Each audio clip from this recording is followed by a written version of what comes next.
안녕하십니까. 자, 이번 강의는 페이지 322페이지 2 선전 습득 발견입니다. 이 부분은 그냥 용어 정리라고 생각하시고 들으시면 돼요. 일단 물건을요, 주인이 없는 물건을 무주물이라고 하고요, 주인이 있는 물건을 유주물이라고 하는데, 만약에 주인이 없는 무주물이 부동산이면 그것은 국가 소유가 됩니다. 꼭 기억해 두셔야 되겠죠.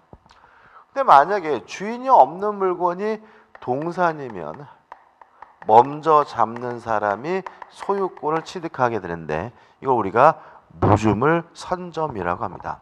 다시 말하면 무주물 선점의 대상이 되는 것은 동산 하나고, 부동산은 선점의 대상이 되지 않는다. 먼저 잡았다는 이유로 소유권을 갖게 되는 것은 뭐야 하랍니까? 동산에 하나다는 거 꼭 기억해 두셔야 되고요. 그 다음에 주인이 있는 물건 유주물은 둘로 나뉘어요. 유실물과 매장물로 나뉘고요.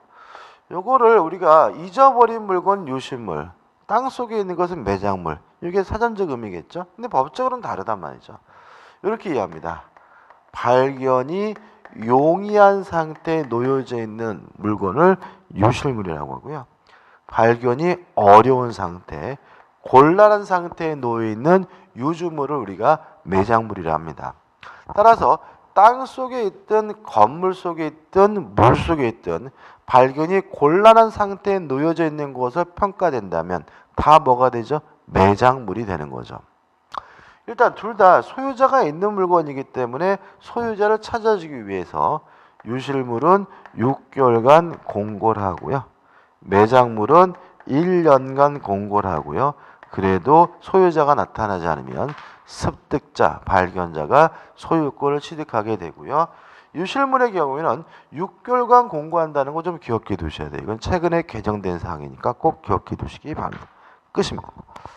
그 다음 이제 우측 하단의 맨 밑에 보시면 첨부해가지고 넘겨보시면 뭐가 나오고 있냐면 부합이라는 개념이 나오고 있습니다. 일단 이 부합에 대해서는 중요합니다. 이거보다는 이건 용어고, 왜냐하면 부합도 독자적으로 문제가 나오는 경우도 물론 있을 수 있지만 일반적으로 저당권이나 전세권이나 임차권과 결합돼서 물건이 나오고요, 문제가 나오고요. 따라서 이 부합에 관한 부분은 반드시 먼저 정리하실 필요가 있어요. 이것도 정리될 건데 중요하니까 뭐죠? 반드시 확실하게 내 것으로 숙지하실 필요가 있죠. 일단 개념부터 말씀드리면, 부합이라는 말은 결합이란 말입니다. 달라붙었다는 뜻이에요. 달라붙어 가지고 분리하는 것이 불가능하거나 또는 비용이 과다한 비용이 든다면 요 달라붙은 물건의 소유자를 결정하게 되는데, 이걸 우리가 뭐죠? 부합이라고 해요. 일단 첫째, 부동산과 동산이 달라붙어서 떨어지질 않아요. 그러면 부동산 소유자가 달라붙은 물건의 소유권을 취득합니다. 조심할 것은 뭐냐면 가치 이런 거 따지지 않아요. 뭐가 비싸든 싸든 간에 부동산과 동산이 달라붙으면 누가요? 부동산 소유자가 달라붙은 물건의 소유권을 취득하게 됨을 주의하시고요. 그 다음 두 번째로, 동산과 동산이 달라붙어서 떨어지지 않으면 어떻게 할 것인가? 원칙적으로 주된 물건의 소유자가 달라붙은 물건의 소유권을 갖고요. 다만 어떤 것이 주된 물건이고 어떤 것이 종된 것인지 주정을 구별할 수가 없다면 이때는 가액의 비율에 따라서 달라붙은 물건을 공유하게 됩니다. 여기서 좀 조심할 것은 뭐냐면 원칙과 예외를 조심하세요. 원칙이 뭐예요? 주된 물건의 소유자가 달라붙은 물건의 소유권을 갖습니다. 가액의 비율에 따라서 공유하는 것은 원칙이 아니라 뭐예요? 예입니다. 그래서 보통 지문이 나오면 밑도 끝도 없이 동산이 부합한 경우에는 가액의 비율에 따라서 공유한다, 그럼 뭐가 돼요? X가 되는 거예요. 별말 없다면 원칙이 뭐죠? 주된 물건의 소유자가 달라붙은 동산의 소유권을 취득하게 됨을 주의하시기 바랍니다. 그 다음에 세 번째로 문제가 되는 것은 부동산과 부동산이에요. 부동산과 부동산이 달라붙어서 떨어지지면 않으면 어떻게 할 거냐? 요 문제에 대해서 일단 우리 판례는 원칙적으로 부합한다고 봅니다. 다만 달라붙은 부동산이 구조상, 이용상 독립성이 있다면 그때는 부합하지 않는다는 것이 우리 판례의 태도입니다. 부합에서 이 부분이 가장 중요해요. 자, 부동산끼리 달라붙으면 원칙적으로 부합합니다. 다만 구조상, 이용상 독립성이 있으면 그때는 뭐하지 않죠? 부합하지 않습니다. 뭔 소리냐? 자, 1층 건물이 있는데요. 1층 건물이 갑의 소유인데 을이 2층 건물에다가 증축을 했어요. 그러면 달라붙은 거죠. 그죠? 그러면 2층은 누구 거냐?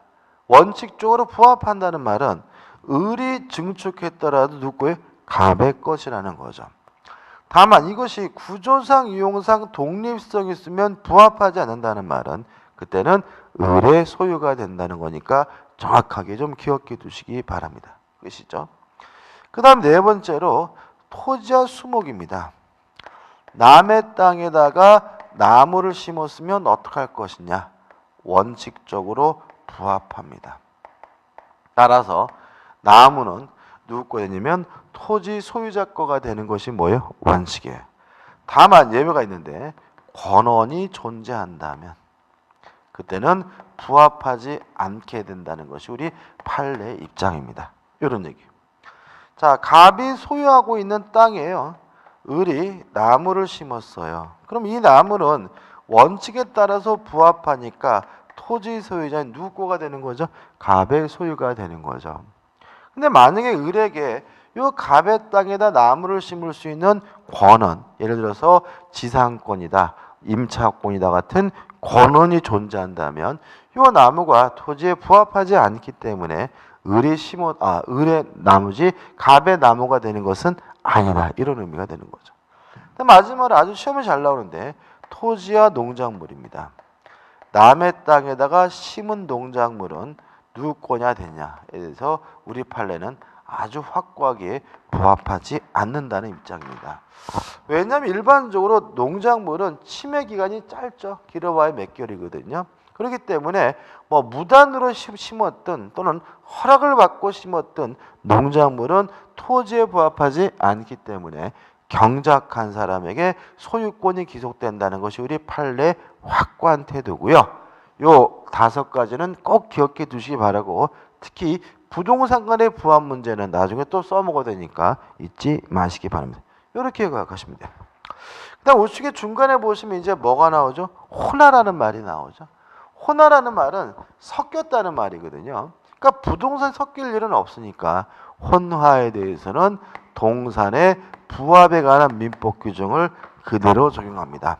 따라서 물건끼리 섞여서 분리할 수 없으면 원칙적으로 주된 물건의 소유자가 혼합된 물건의 소유권을 갖고요. 다만 어떤 것이 주된 것이고 종된 것인지 구별할 수 없다면 그때는 혼화 당시, 부합 당시의 가액의 비율로 공유하게 됩니다. 그 다음에 마지막으로 4번 가공은 그냥 가공이에요. 자, 그러면 물건을 가공했을 때 그 가공물은 누구 것이 되느냐? 원칙, 재료 소유자의 것이 됩니다.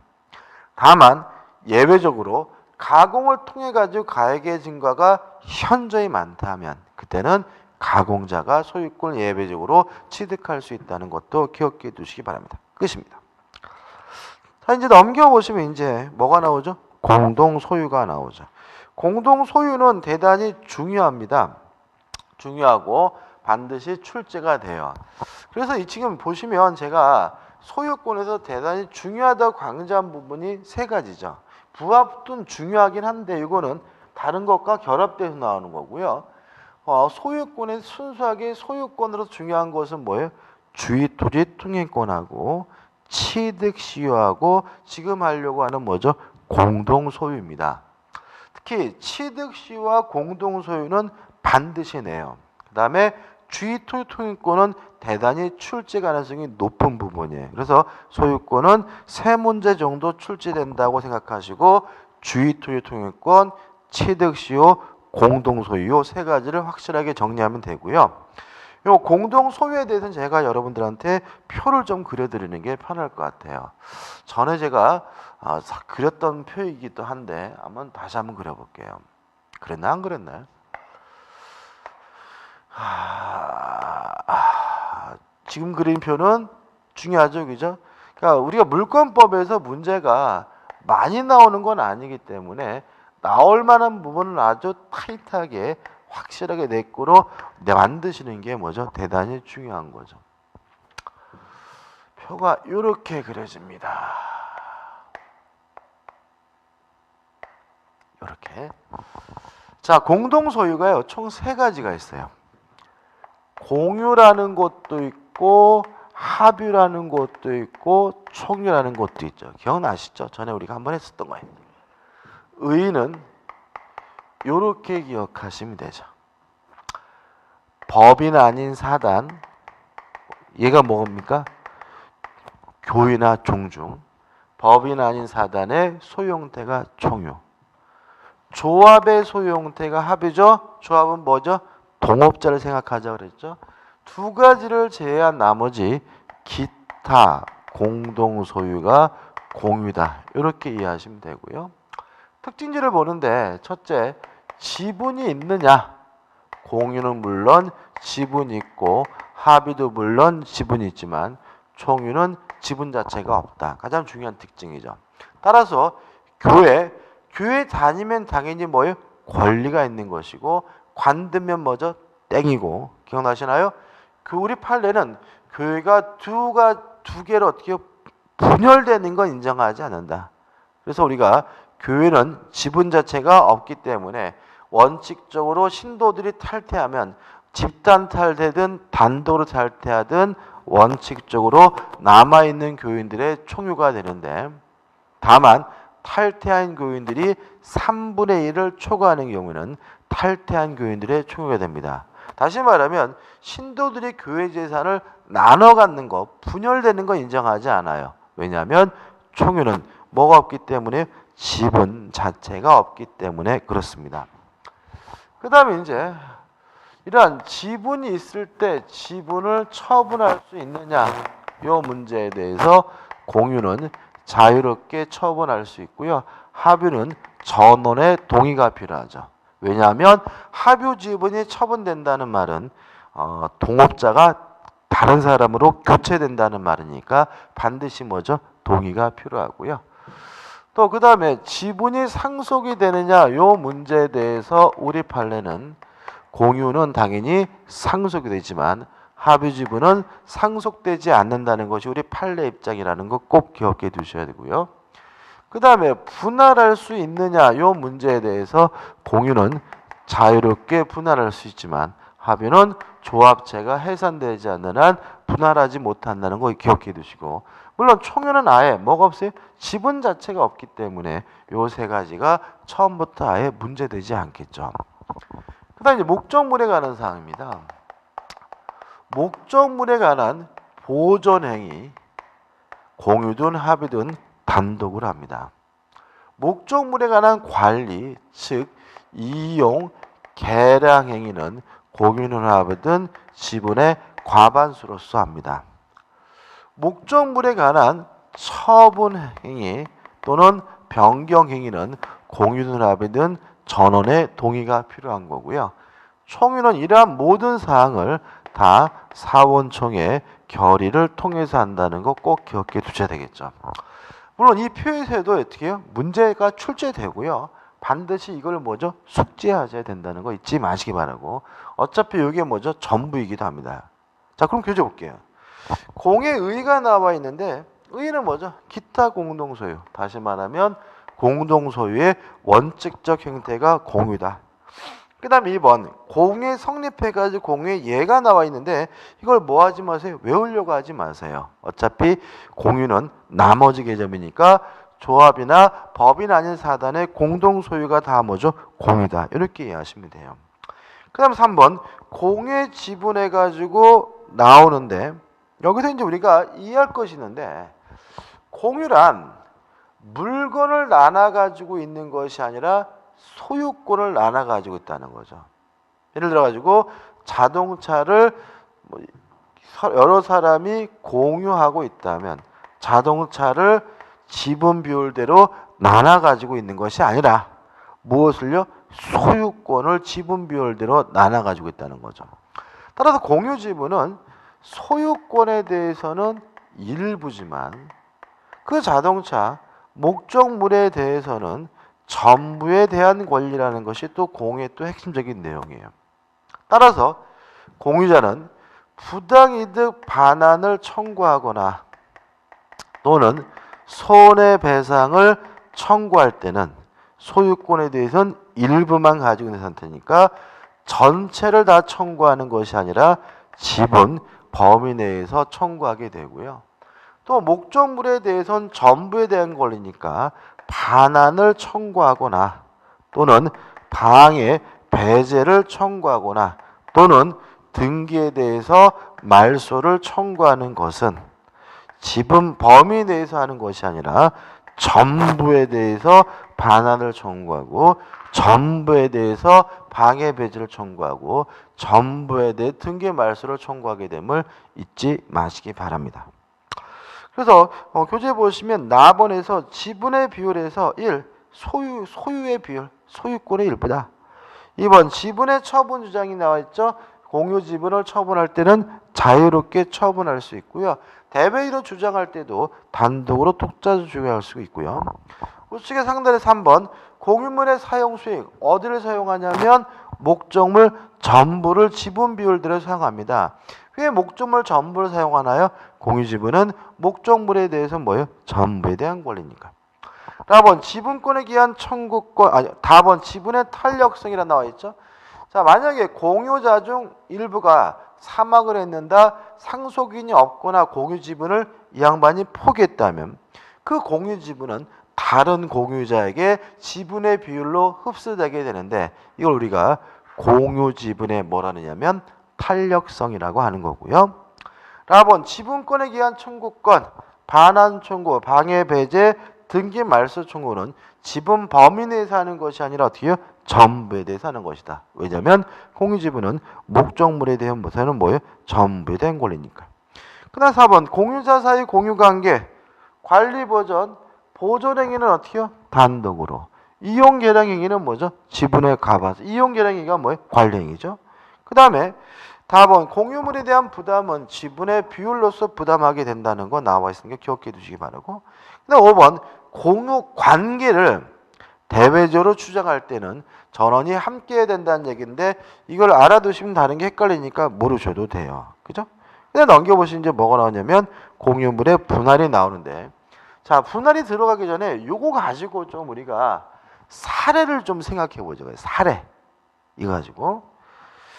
사례를 이게 다양하게 하면 굉장히 또 복잡할 수 있기 때문에 딱 세 가지 사례만 보죠. 세 가지 사례만. 자, 보세요.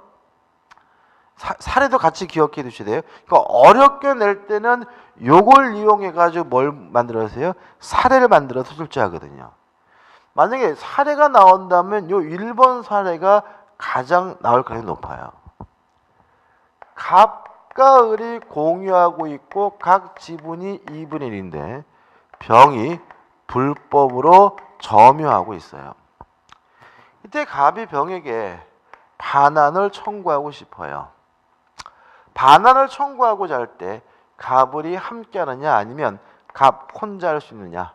단독으로 하는 거죠. 왜냐하면 보존행위는 어떻게 해요? 단독으로 하는 거니까요. 또 갑이 병에게 반환 청구할 때 2분의 1만 반환 청구하느냐 아니면 전부에 대해서 반환 청구하느냐? 전부죠. 왜요? 공유 지분은 소유권의 일부지 목적물에 대해서는 어떻게 해요? 전부니까 갑은 단독으로 전부에 대한 반환 청구가 가능한 거죠. 그 다음에 병에게 불법 행위를 원인으로 손해배상을 청구하고 그동안의 사용이익에 대해서 부당이득 반환을 청구할 때는 전부라는 것이 아니라 어느 범위 내에서요? 지분 범위 내에서 2분의 1만 청구하게 되는 거죠. 이것도요, 간단하고 당연한 거인 것처럼 느껴지는 건 공부가 돼서 그러고요. 처음에 들을 때는 뭔 개소리인가 싶기 때문에 반드시 숙지하시고 이해해 두셔야 되겠죠. 가장 큰 키포인트는 뭐죠? 요거가 되겠죠. 자, 그 다음에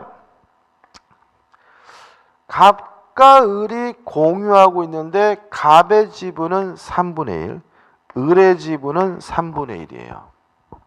그래서 현재 갑이 혼자서 점유하고 사용 수익하고 있을 때는 을은 갑에게 지분 범위 내에서 부당이득 반환은 청구할 수 있지만 반환은 청구할 수가 없다.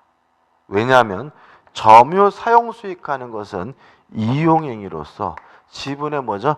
가반수로서 결정합니다. 갑의 지분은 3분의 2 가반수를 초과하고 있기 때문에 갑이 혼자서 사용 수익하겠다라고 결정하는 것은 가능한 거예요. 따라서 을은 갑에게 땅 내놔라라고 할 수는 없고요. 다만 갑의 사용이익에 대해서 3분의 1 범위 내에서 뭐만요? 부당이득 반환만 청구하게 된다는 거 기억해 두셔야 되고요. 그다음 마지막으로 여기까지 내기는 힘들 것 같은데 그래도 보자고요. 갑의 지분이 3분의 2고 을의 지분이 3분의 1이에요. 병이 점유하고 있어요. 만약에 병의 점유가 불법 점유라면 을도 단독으로 전부에 대한 반환 청구 가능하고 지분 범위 내에서 손해배상 및 부당이득 반환을 청구할 수 있겠죠. 근데 만약에 병이 갑과 임대차 계약을 해가지고 임차인으로서 점유하고 있는 상태라면 을은 병에게 아무것도 청구하지 못합니다. 왜냐하면 이 공유 토지를 제3자에게 임대하는 것은 공유물에 관한 이용행위로서 지분의 뭐죠? 가반수로서 결정하면 되잖아요. 갑의 지분은 3분의 2입니다. 따라서 독자적으로 임대하는 것은 가능하기 때문에 병은 적법한 임차인이기 때문에 을은 병에게 아무것도 청구하지 못하는 거예요. 손해배상 부당이득 반환 청구할 수가 없는 거죠. 다만 병이 갑에게 차임을 다 지급하고 있다면 을은 갑에게 지분 범위 내에서 부당이득 반환만 청구할 수 있다는 것이 우리 판례 태도예요. 왜요? 3분의 2 지분권자로부터 임대차 계약을 했다면 그 사람은 적법한 뭐예요? 임차이니까요. 여기까지 좀 이해해 두시기 바랍니다. 끝입니다. 그 다음 공유물의 분할인데 일단 공유물의 분할은 뭐예요? 자유롭게 할 수가 있어요. 다시 말하면 다른 공유자로부터 동의나 승낙을 받을 필요가 없는데 다만 이번에 가지고 당사자 간의 특약으로서 분할을 금지하는 것은 가능한데 아무리 길어도 5년을 초과할 수는 없고요. 또 이 불분할 특약을 가지고 제3자에 대항하려면 등기가 필요하다는 거 꼭 기억해 두시기 바라고요. 나번 분할의 방법에서 1번 분할의 청구가 나오는데 공유물 분할 청구권은 형성권입니다. 왜 그러냐면 공유물 분할하기 위해서 다른 공유자로부터 동의나 승낙을 받을 필요가 없잖아요. 공유물의 분할은 뭐예요? 자유로운 거잖아요. 따라서 공유물 분할 청구는 승낙을 받지 않고 일방적으로 하는 것이니까 뭐죠? 형성권이 되는 거고요. 물론 공유물 분할을 어떻게 할 것인지 그 방법에 대해서는 당연히 협의가 이루어지고요. 협의가 이루어지지 않으면 뭐예요? 재판상 분할하게 되는데 하단에 협의한 분할은 세 가지가 있죠. 진짜 잘라가는 거 현금 분할, 현물 분할, 제3자에게 팔아먹고 돈으로 나눠갖는 거 대금 분할, 아니면 공유자 중 한 사람이 소유권을 취득하고 다른 사람이 돈을 주는 것은 뭐예요? 가액 분할이고요. 물론 어떤 방법이든 상관이 없는데 조심할 것은 뭐냐면 요 현물 분할이나 대금 분할이나 가액 분할을 하게 되면 법적 성질이 매매 아니면 교환이기 때문에 공유자 간에 담보 책임이 발생한다는 거 꼭 기억해 두시기 바라고요. 우측에 만약에 협의가 이루어지지 않는다면 재판상 분할을 하게 되는데 재판상 분할은 분할 방법에 대해서 협의가 없는 경우면 할 수 있다는 거 잊지 마시기 바라고요. 이것도 현물 분할이 원칙이지만 현물로 분할하는 것이 어렵거나 불가능하다 판단된다면 경미할 것을 명령하는 것이 가능하다는 거 기억해 두시기 바랍니다. 효과는 설명드렸죠. 그 다음 이제 합유가 나오는데 이것만 기억하면 되겠죠. 조합의 소유 형태가 합유인데 지분은 있지만 지분을 처분하고자 할 때는 전원의 동의가 필요하고요. 지분 상속되지 않고요. 합유물에 대한 분할은 허용되지 않는다는 거 기억해 두시고, 물론 목적물에 관한 모든 사항, 보존행위나 이용결행행위, 처분행위는 공유와 마찬가지라는 것도 기억해 두시면 되겠죠. 그 다음에 총유, 의가 뭐죠? 법인 아닌 사단의 소유 형태가 총유인데 뭐가 없습니까? 지분 자체가 없다는 거 꼭 기억해 두시기 바라고요. 그 다음에 총유물에 관한 모든 사항, 특히 보존행위도 단독으로 하는 것이 아니라 사원총의 결의를 통해서 한다는 거 잊지 마시기 바랍니다. 자, 그러면 기본 예제 풀어보면 되겠죠. 공동 소유에 관한 설명을 옳은 것은 1번, 공유자는 다른 공유자의 동의 없이 공유물을 처분하거나 변경하지 못한다. X죠. 목적물, 공유물을 처분하거나 변경하려면 1번은 뭐죠? 맞춰야죠. 전원의 동의가 필요하니까 1번이 맞고 1번이 답이죠. 근데 이것도 많이 틀리는데 왜 틀리냐면 자꾸 요걸 떠올려요. 그죠? 그러니까 다시 말하면 마음이 급해가지고 문제를 쭉 읽다 보니까 이게 목적물 공유물에 관한 처분 변경이 아니라 공유 지분을 처분한다는 말로 오해해가지고 틀릴 수가 있으니까 조심하시기 바랍니다. 답은 뭐죠? 1번이죠. 2번, 공유자의 가반수 동의가 있어야 공유물을 분할할 수 있다. X. 공유물의 분할은 뭐죠? 자유롭습니다. 3번, 합유물에 관해 격려된 원인 무효 소유권 이전 등의 말소를 구하는 소송. 자, 그러면 이런 무효인 등기를 말소를 구하는 것은 뭐죠? 보존행위죠. 보존행위는 뭐죠? 공유든 합의든 단독으로 하는 거니까 합의자 전원이 청구해야 한다. X고요. 4번, 총유재산의 보존에 관한 소송 구성은 각자가 단독으로 할 수 있다. X죠. 왜요? 총유물에 관한 보존행위도 무엇을요? 사원총회의 결의를 통해서 해야 되는 거죠. 5번, 공유물의 관리 관한 사항은 달리 정한 바가 없으면 공유자 전원의 동의가 있어야 한다. X죠. 관리, 이용 결행에는 어떻게 해요? 지분의 가반수로서 결정하면 되는 거죠. 그죠? 보시면 아시겠지만 일단 작년도 시험 문제는 요 박스에 나와 있는 것만 정확하게 기억하셔도 풀 수 있고요. 좀 욕심 더 낸다면 요 공유 지분에 관한 성격까지 이해하신다면 문제 푸는 데는 어려움이 없을 것 같고, 만약에 뭐 사례는 어려운 문제가 나올 때를 대비해서 제가 설명드린 거고, 일단 우리 주택관리사 시험에서는 요 정도만 확실하게 정리하시면 됩니다. 자, 이번 강의 여기까지 마치고요. 다음 강의 때 용인물권으로 가도록 하겠습니다. 감사합니다.